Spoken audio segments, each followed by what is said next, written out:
assumption is that no, there are other ways aside from the Western experience.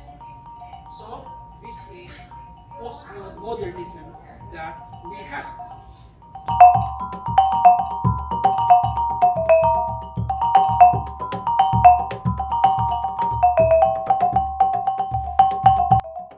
So let us talk about the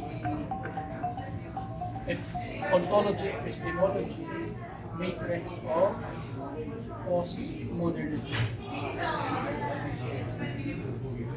I think without understanding this ontology-epistemology, it would be difficult to understand the theory itself. So this is a quadrant. On the left side is the ontology, and above is the epistemology. So as we can recall, when we talk about ontology, we are referring to the nature of things, especially the nature of the social world. And epistemology has something to do with our lenses on how we understand that social world. In other words, epistemology deals with the question how we know that we know what we know. Okay? So on this side of the ontology matrix, either a theory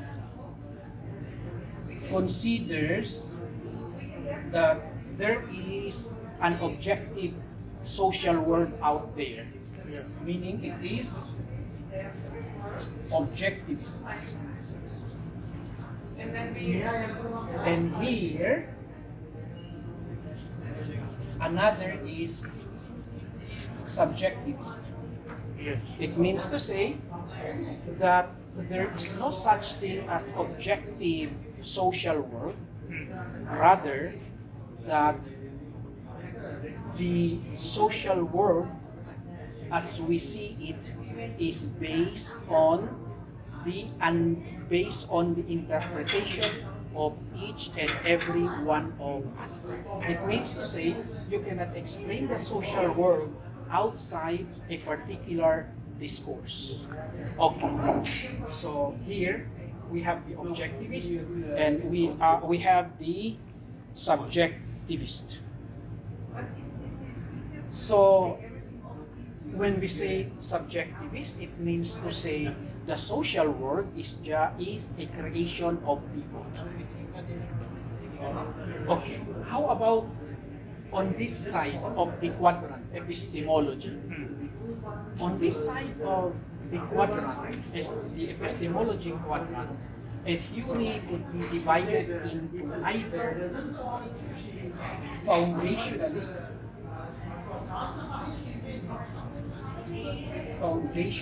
or what we call as anti-foundationalist.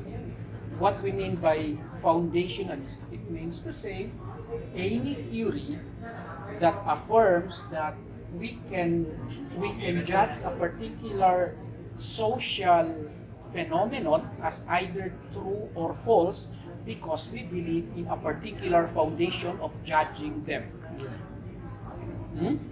Yes.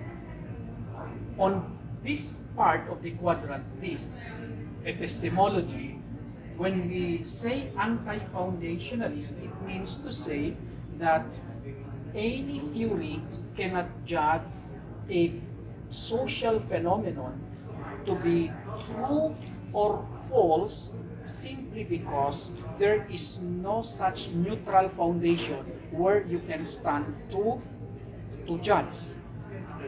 Okay? So this foundationalist is what we more popularly know as positivism or positivist. When we say this positivist, it has nothing to do with the positive and the negative in the way mathematics we know in mathematics. It's a wonderful lecture. Here, when we say positivism, it has something to do with posite, meaning affirm. Yeah. Tasdiq. Affirm.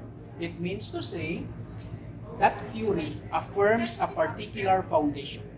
A very good example of positivist theory is anything that is usually natural science.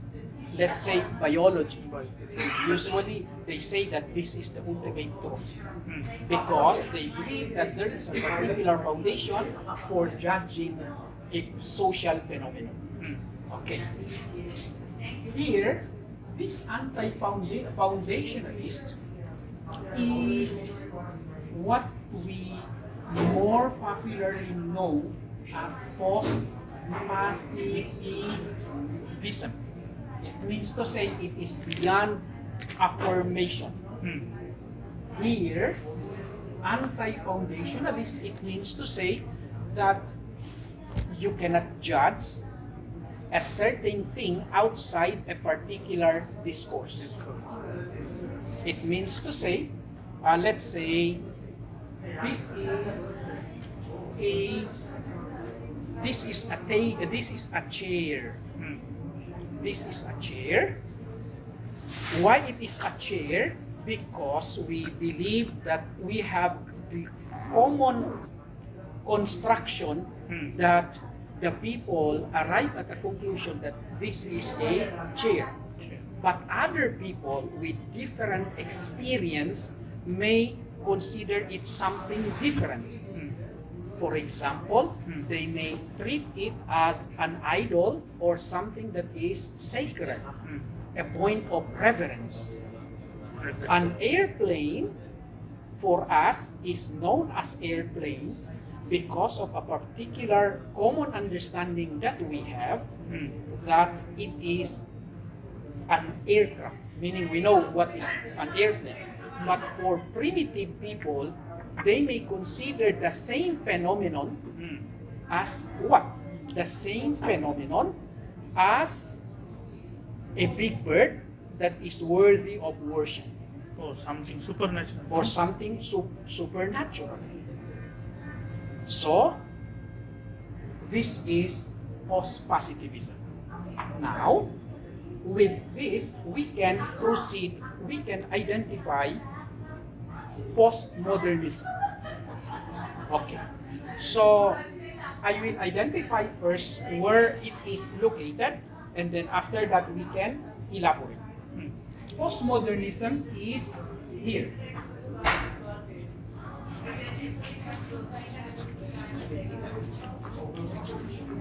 Postmodernism is here.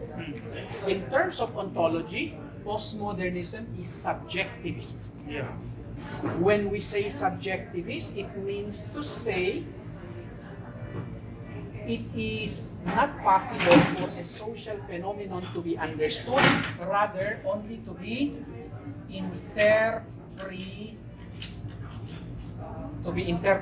Here, definitely there is a possibility of being understood, but here the possibility is only for a social phenomenon to be interpreted. Postmodernism, meaning it is beyond modernism, because the assumption of modernity, the assumption of modernism is that the gospel truth is modernism.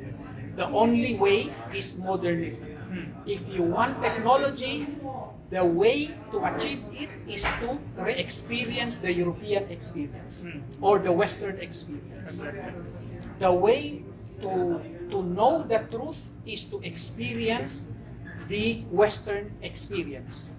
Yeah. Coming from the Dark Ages, going to what we call as Enlightenment, and now modernism. Here, the assumption is that no, there are other ways aside from the Western experience. So, this is postmodernism that we have. Okay? So, with this identification of postmodernism in the ontology-epistemology matrix, we can now proceed to deal with postmodernism itself. Okay? One good definition of postmodernism is given by Lyotard, also a postmodernist. He says that postmodernism is incredulity toward metanarratives. Who is that? Leo? In Lyotard. Okay? I will write incredulity toward Narratives. metanarratives. This is given by Lyotard. Okay. What does it mean? Incredulity means doubtness, suspicion toward metanarratives. What we mean by metanarrative, meaning the grand narrative. When we talk about modernism, the assumption of modernism is that this modernism, the Western experience, is what? It is the grand narrative. It is the meta-narrative, meaning it is the grand discourse. All things are just small. But it means to say, when we talk about grand narrative, we can say that the Western experience is the only truth. Leading toward anything, you cannot lead toward the truth, meaning the meta-narrative, unless you re-experience the Western experience or you adapt the Western lifestyle. So, it is incredulity toward meta-narratives. So, it is clear from this that postmodernism is dismissive of anything that is postmodernists claim for what? For postmodernists claims for truth and stability. So, are we clear on this? Yeah. Okay. So, since postmodernism can be identified here, it is very clear that postmodernism does not accept any foundation where we can judge a social phenomenon or the whole social world as a whole. Are we clear on this? Yeah. Okay? So with that, we can proceed on two examples of postmodernist discourse. I will just cite Michel Foucalt and then Jacques Derrida. Yeah. Okay? So let us proceed to Michel Foucalt. Michel Foucalt, among other things, or among other themes, he talks a lot about the knowledge power matrix or relationship. According to Michel Foucalt, there is no such thing as truth. What we have is only regime, or a regime of truth, or regimes of truth. One popular statement he has is that how can we have truth of history when history itself has, how can we have truth of history when truth itself has history? What does it mean? It means to say that whatever knowledge that we have there, it has a root. And the root of that knowledge is power. It means to say, knowledge, we cannot, for Michel Foucalt, there is no such thing as neutral knowledge. Any piece of knowledge is actually created by a certain power. That knowledge is created by this power in order for this power to become more powerful. And in the same manner, once this power becomes more powerful, it could create more quote-unquote pieces of knowledge. Get the point? Yeah. If we apply it to the issue of Orientalism, meaning that Orientalism is the study of the Eastern world, Sri Lanka, Philippines, Pakistan included. In Orientalism, the Orientals were not given the chance to tell their story. Why? In Orientalism, because those who narrated our story are the Westerners. Okay. Because we are not assumed to be subjects, meaning subjects, but rather we are just assumed as objects. So since we are objects, we are voiceless. And since we are voiceless, in order for our story to be known by others, we need a storyteller that is outside from us. Okay? So we can see here the relationship between knowledge and power. This power is represented by Western imperialism or colonialism, and this knowledge is Orientalism, meaning study about the Eastern world. Yes. What do you mean by power? Power here is represented by people who hold power. Okay, but you mean political? Yes, the Western world during the time of colonialism. Okay. Got it, yeah. Yes. You produce very, very delicious tea. You produce very delicious tea, but this tea are consumed more there in London. What is left with you are just the rejected tea. Get the point? Yeah. In our case, the best pineapples and mango, we don't eat. Rather, they are imported somewhere else. Okay.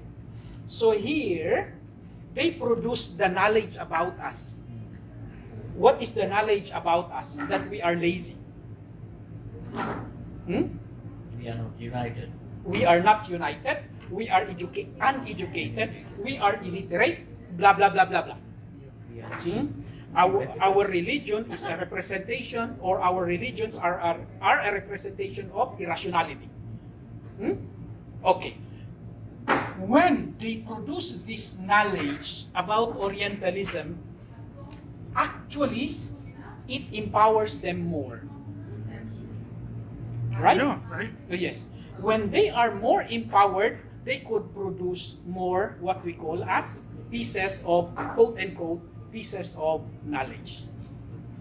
Okay? Can we proceed now? Yeah. Okay.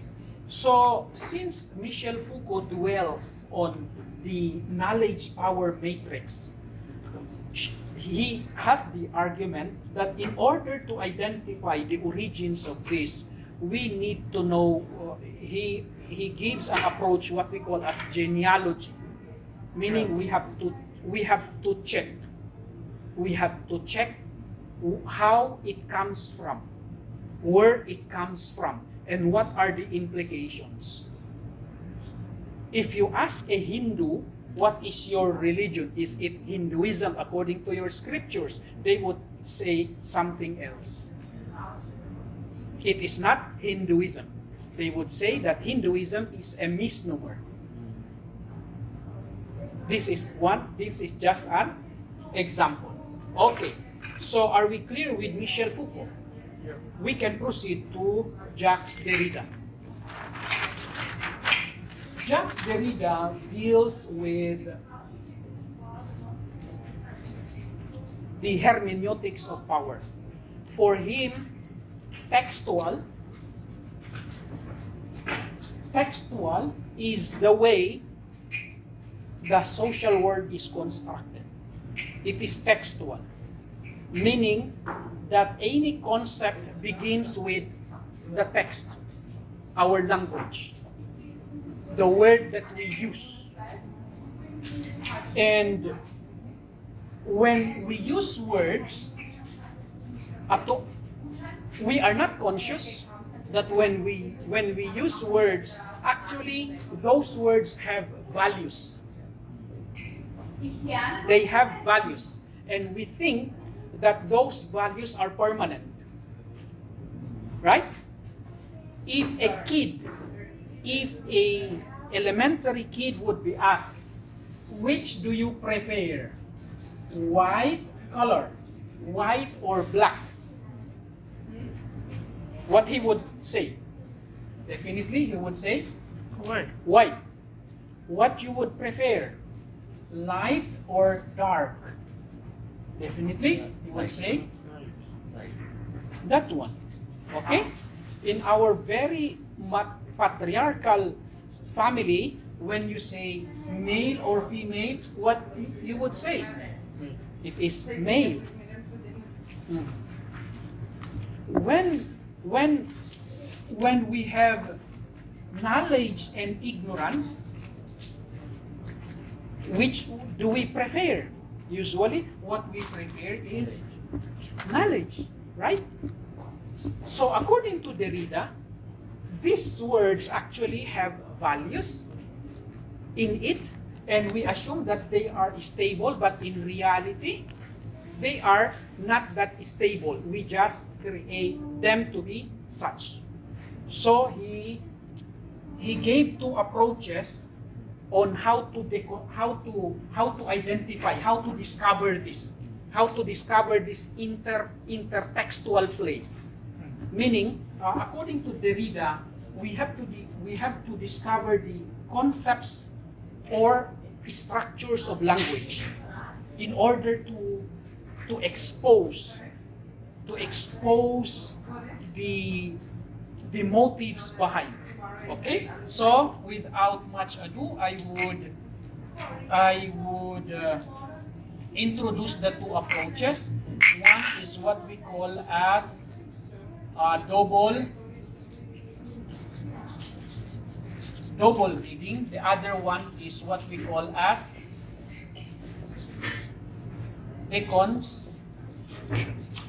deconstruction. Okay? So here in double reading, first we read white, black, the usual way we read it. White, black, and usually we give judgment white is preferable.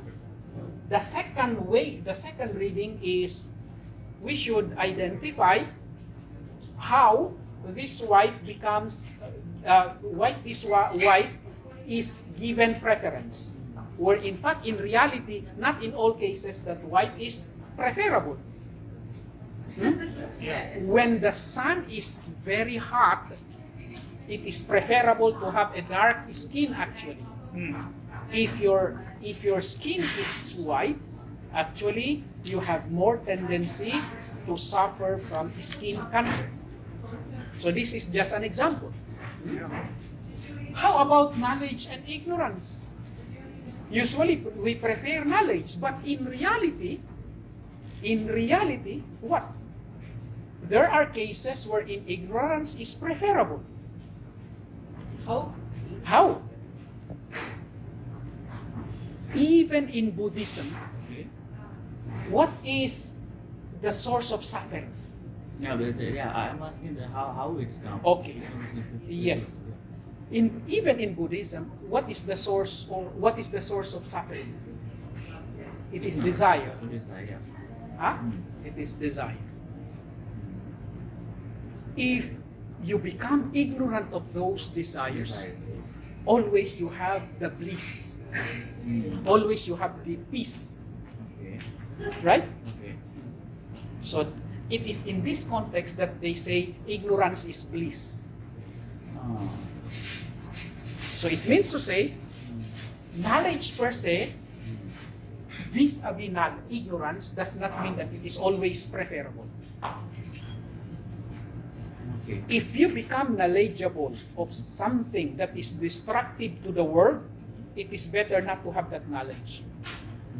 Right? So I hope you get The double reading and then the deconstruction. Here in the deconstruction, you expose this, the anomalies here. That in reality, these are not per se stable. It means to say, the opposite could be true in a particular context. Okay, so after we cited Michel Foucalt, we cited Jacques Derrida, we can now go to the example of spirituality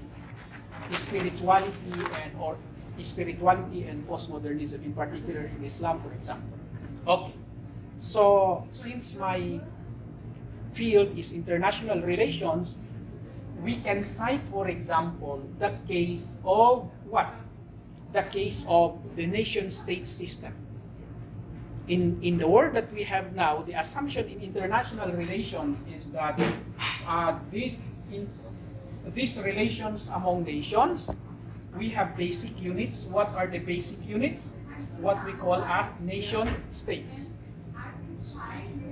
Nation-states.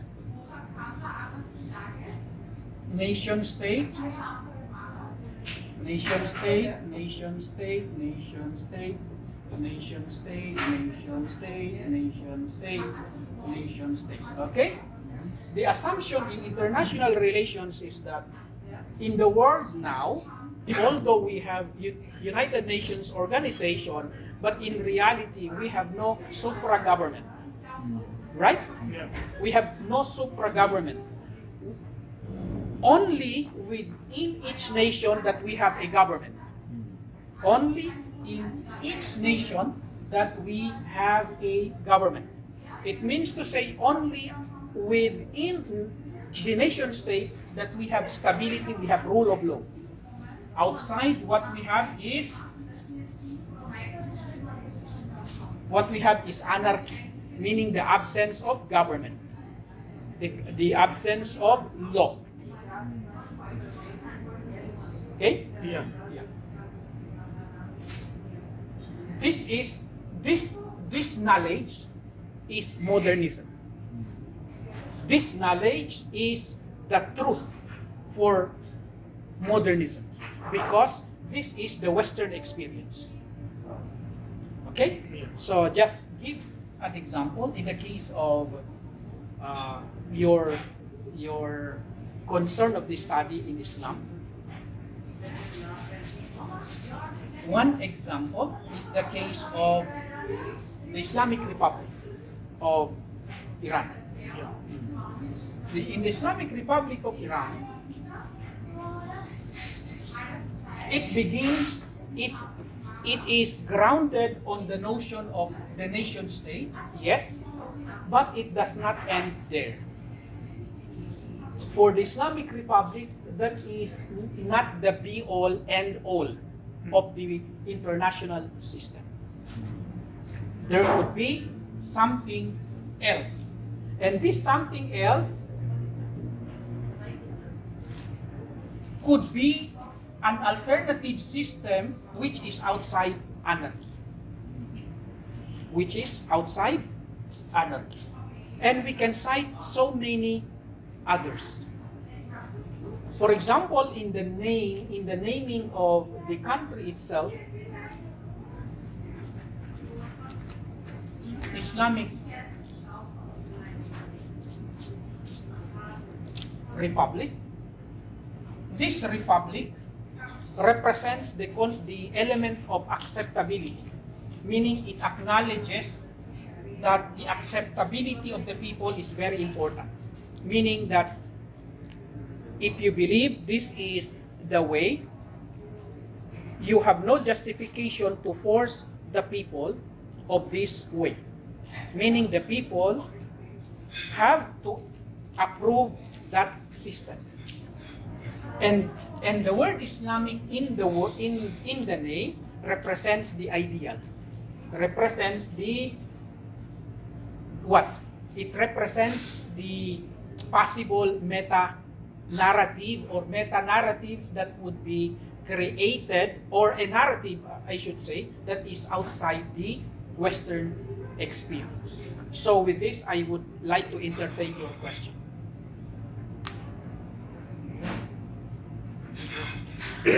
What was the question now? So Maybe. now the question is how to not assimilate or not integrate, but how to understand each other. No? You see, the claim of postmodernism is not that we totally negate the West or the Western experience. The claim of postmodernism is that, you see,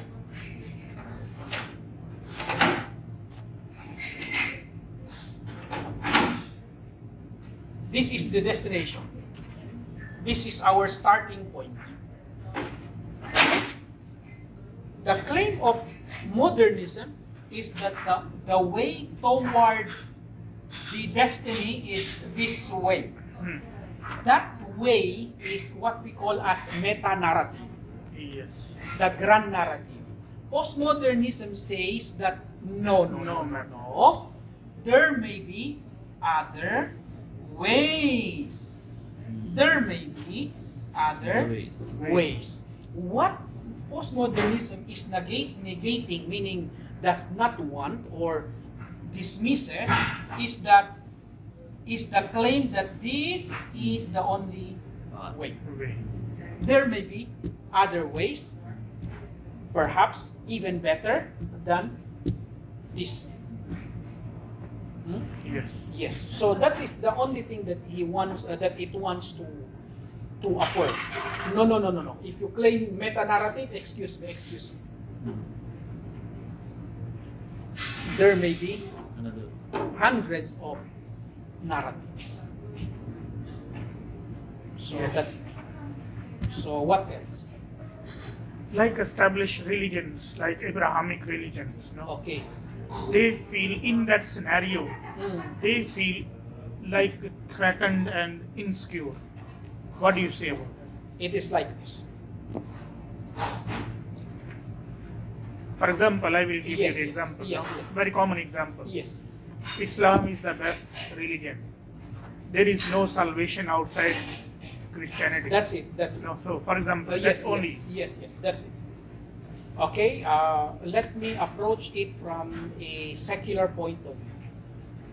Not only their allergy, not only Western allergy toward Abrahamic faiths, but rather all religions as can be conceived. Exactly. Yes. Why? Because the Western experience was that during the Dark Ages, religion was a representation of irrationality, was a representation of backwardness. In fact, nation state was born after what? After the Westphalian Treaty. Westphalian Treaty was basically a religious war between what? Between the Catholics and the growing Protestants, represented by Germany during that time. So, the meta-narrative of modernism toward religion as a whole is that religion should not encroach upon the public sphere, because once it encroaches the public sphere, it will not lead to modernity. It will not lead to development. It will not lead to the full expression of human potentiality. The argument of postmodernism is that religion could be observed in such a way that it would not follow the Western experience. Yeah. Therefore, there is denial of revelation. No? Who? In modernity, yes. Yes, because the reason is the absolute authority. No? Because in one element of modernity is the separation between church and state. Yeah. that the sphere of religion is only the private sphere of every individual.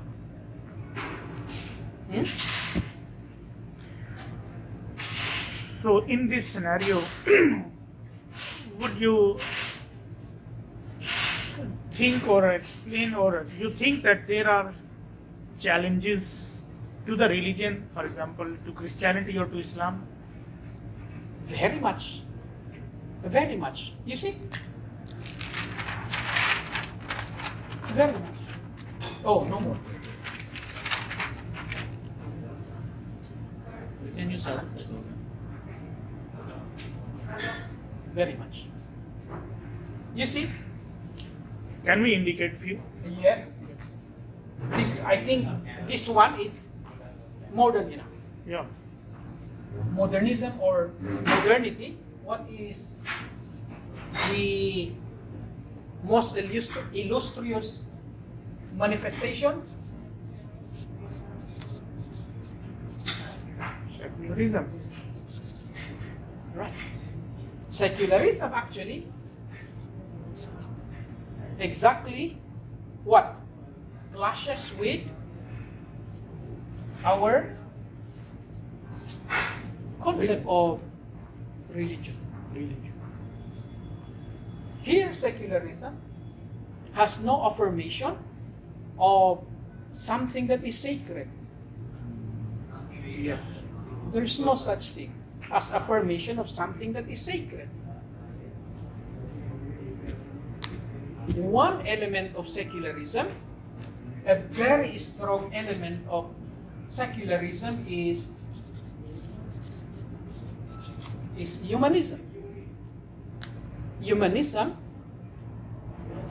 among other definitions, is the upholding of the physical human potentials.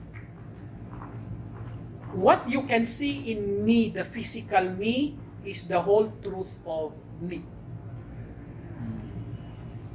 That's why in the University of the Philippines, Visayas, have you gone? Of course. Or in University of the Philippines, Diliman, there's a statue there of a naked man. That statue is an embodiment of humanism. That anything that you can see in me is the apogee of humanity. What you can see in me is the zenith of what we call as human being. Why? Because the condition of humanism is the exact reaction to what the West experienced with religion, the dominant religion during the Dark Ages. And that is Christianity. Because in Christianity, the basic assumption is that man has sinned. Adam and Eve, they sinned, and from the I am referring to the belief in the original sin and atonement. You can correct me in that regard. That in Christianity, because of the belief in the original sin and appointment, from the very beginning, when a baby is born, he is considered to be damned, that he is considered to be somebody that is doomed to the hellfire, and he needs somebody to salvage him. He needs somebody to redeem him. And that is the personality of Isa al-Masih, or Jesus Christ. Okay, so that is a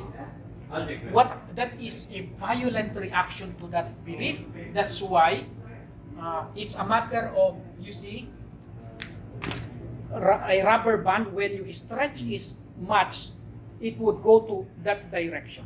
So they have gone to this direction in such a way that they believe that, okay, we have been inculcated with the belief that there must be somebody coming from heaven to redeem us, to become part of us human beings. But here in humanism, it is a celebration of human mastership. That man is the master. Therefore, Nietzsche comes, no? That man is the master, and anything that is the truth about man is this one, the physical one. Okay? So this secularism itself is what? It totally negates this. Because here they said that, okay, heaven, earth, whoever have seen it in the science laboratory, have you seen?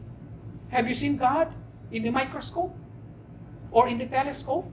Yeah. Whatever. Okay, since you haven't seen this, or maybe it does not exist. Remember of the pronoun I am using. Yeah. Maybe he exists, or maybe it does not exist. But that goes against. Yeah, the denial of the Yes. beliefs and so this is modernism, meaning this is how they experience religion yeah. in the Western world, and they expect that anything that we can get from religion is what they experience, meaning there is no other way. Yeah.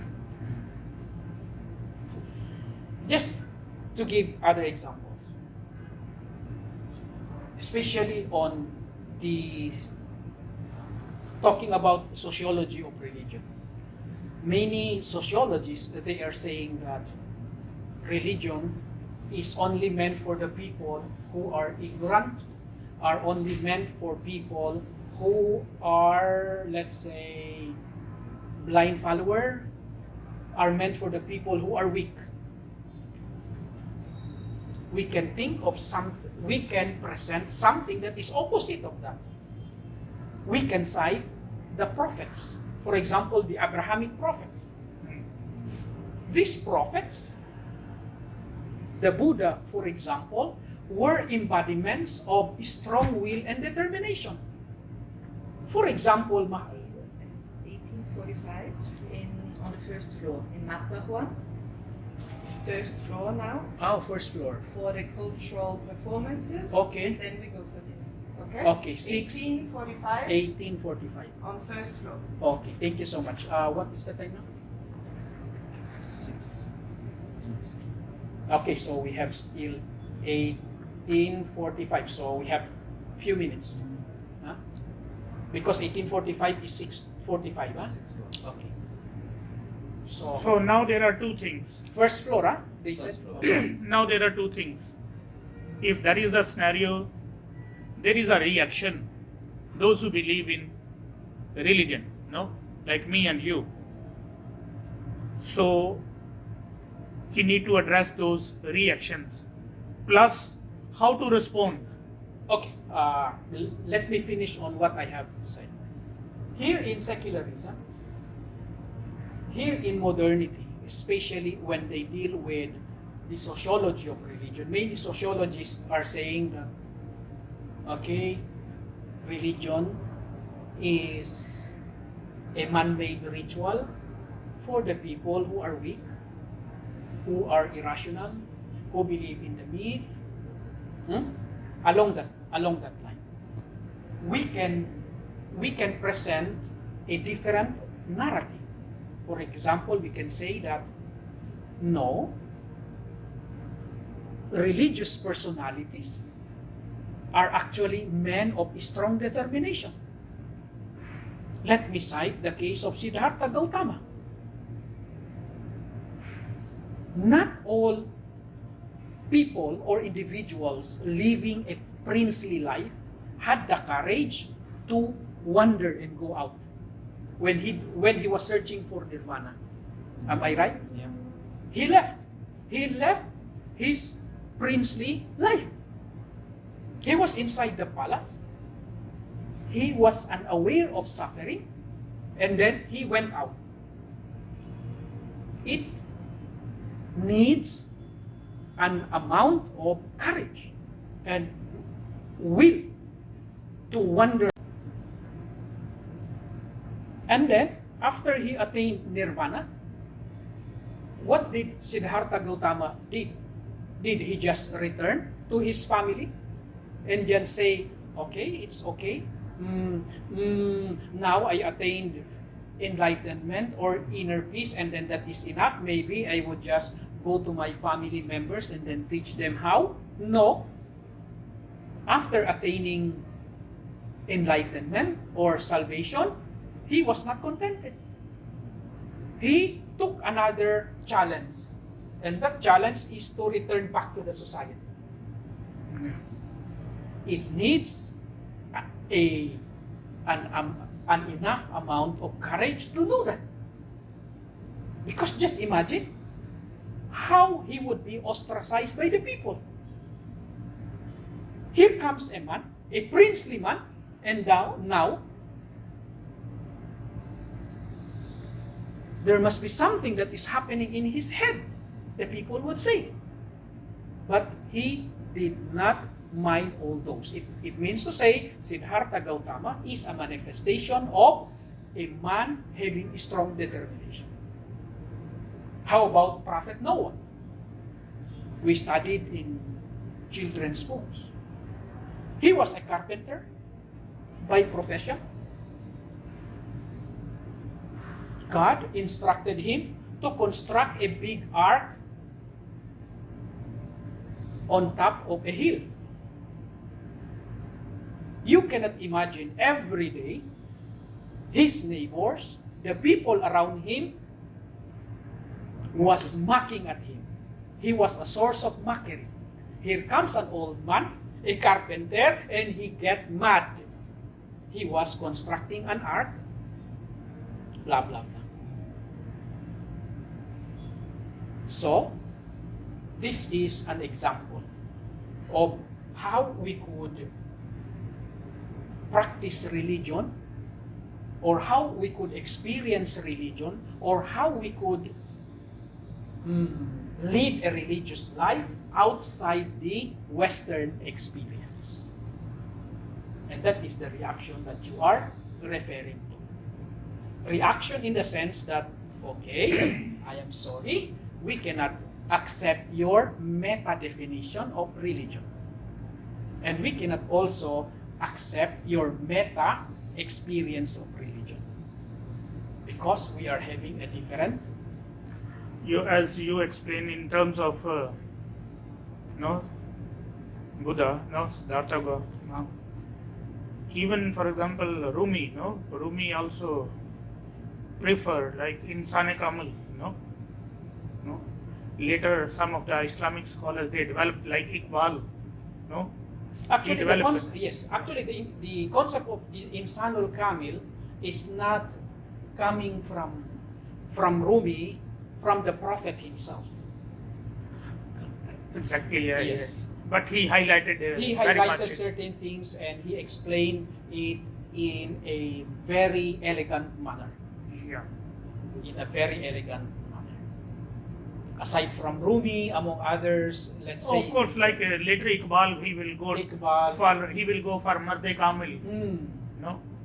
So Actually, it's the same. because he was his teacher, so Yes, insan is the Arabic word for man, and mard is the Persian Exactly. Persian Urdu word for man. So it means to say the perfect man, or the complete man, or the model man, or the man par excellence, or the human par excellence. So those are examples of things. What I was not able to elaborate because of certain things, of course, is the concept of self-reflection or self-knowledge in the poetry of Fariduddin Attar, The Conference of the Birds, his concept of Seymour. The third reflection that I have mentioned. that in this IRD experience, for me, it is not more learning from others, but self-reflection for me. Okay, very good. You indicate. Mm. For my experience, Mm. the IRD was like a lens of postmodern So that's approach. yes, actually yes, No. yes. So what I was sharing with you the other day, Mm. Dr. Wyman's article, Mm. then it gives way to multiculturalism, Mm. pluralism, no. Yeah. So there we can support, Yes. those supportive arguments Yes. for the. Yes, what I could suggest is you build maybe let's say five themes in Islam, and then you can elaborate on those. Yeah, that is what I. Okay. Let's say 5 themes. Let's 5 to 10 themes, that would be great. I have almost like 5 to 6. Okay, so Because if it will be very if long. you make it, yes, if you make it 10, that would be great. I think that article of mine in the context of international relations, especially on the concept of the Islamic Republican system, you can add it. Yeah. Another article, yes, that one, I think. So, for example, one of the main chapter is, building chapter is the reaction in Islamic world. There are different opinions. Okay, you How they interpret. Yeah. I mean, I don't take it ultimate, but somehow or the other their reaction. There are positive reactions, but at the same time there are negative reactions. Yeah. Yeah. Before you go in those, as you said, the elements. Yeah. No? But the conceptual framework is very important. Yeah. You should be able to have a good picture of postmodernism that you have. Because one danger in postmodernism is the reality that it is not actually a unified school of thought. Yes. Postmodernism is actually a series of schools of thought. Yeah. You have to define, you have to delimit. Yeah, that is very much. Okay, so Yeah. thank you so much. Thank you Thank very you so much. much.